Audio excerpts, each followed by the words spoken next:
చూసారా అన్ని సమాధానాలు ముందుగానే రాసి పెట్టుకున్నట్టు టకా టకా టకా టకా టకా కొట్టేస్తున్నారు. ఆవిడ వల్ల నాకు ఏ మాత్రం లాభం లేదు. మీరు ఏం చేస్తారో ఏంటో నాకు తెలియదు. అర్జెంట్ నాకు విడాకులు కావాలి. మీరు కావాలంటే కొద్దిగా మరి కొద్దిగా పని చేస్తాను. ఏం కూర్చోండి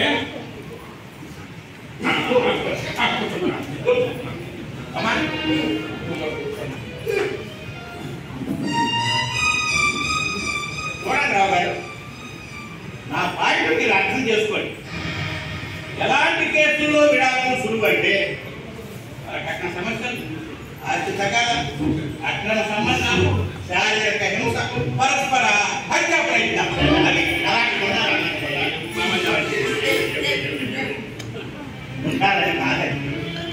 అలాంటి ఉంటే విడాకులు త్వరగా ఇస్తారని చెప్తున్నాను. చూడండి, మా ఇద్దరి మధ్య జరిగేది మొత్తం వివరంగా చెప్పేసామండి. మీరు ఏం చేస్తారంటే మాకు మాత్రం అర్జెంట్గా విడాకులు కావాలి అంతే. సరే, మీ శ్రేయోభిలాషిగా నా సలహా పాటించి చూడండి. ఏ లాయర్ అయినా సరే ఈ పరిస్థితులు భవిష్యత్తులో తప్పదనుకుంటాయి. అప్పుడు ఆలోచిద్దాం. మీరే చెప్పండి. శ్రీనివాసరావు గారు, మీకు ఆర్థికంగా ఎటువంటి ఇబ్బంది లేదు కనుక మరో టీవీ కొనుక్కోండి.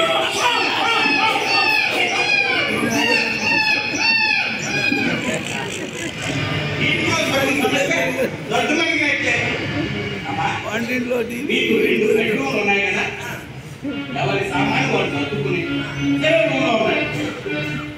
ఆటనాడు కొనవచ్చు, వాటర్ కొనవచ్చు, బాగానే ఉంటాయి. మరి తిండి తిప్పలు మాట్లాడుతున్నారు గారు. నేను చెప్తానయ్యా, శ్రీనివాసరావు గారు సరుకులు కూరగాయలు తీసుకొచ్చి ఇంట్లో పడేస్తారు. అవునా? అది పక్కన వచ్చారు, వంట చేసి టేబుల్ మీద పెడతారు. విడిగా భోజనం చేయండి. 6 నెలల తర్వాత 6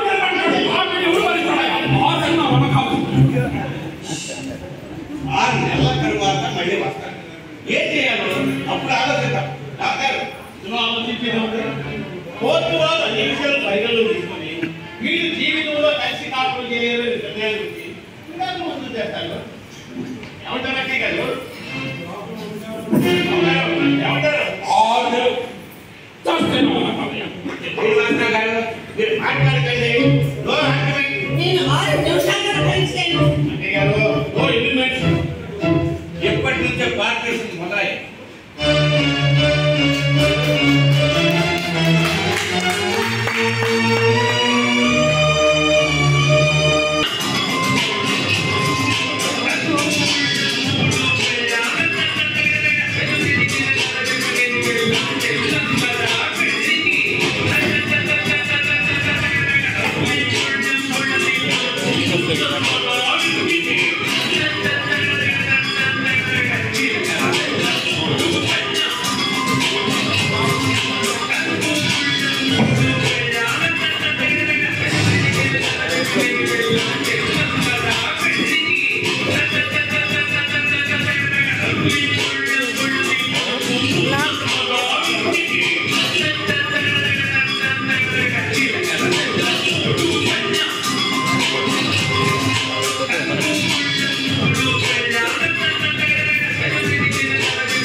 ఎందుకంటే దాటిపోయింది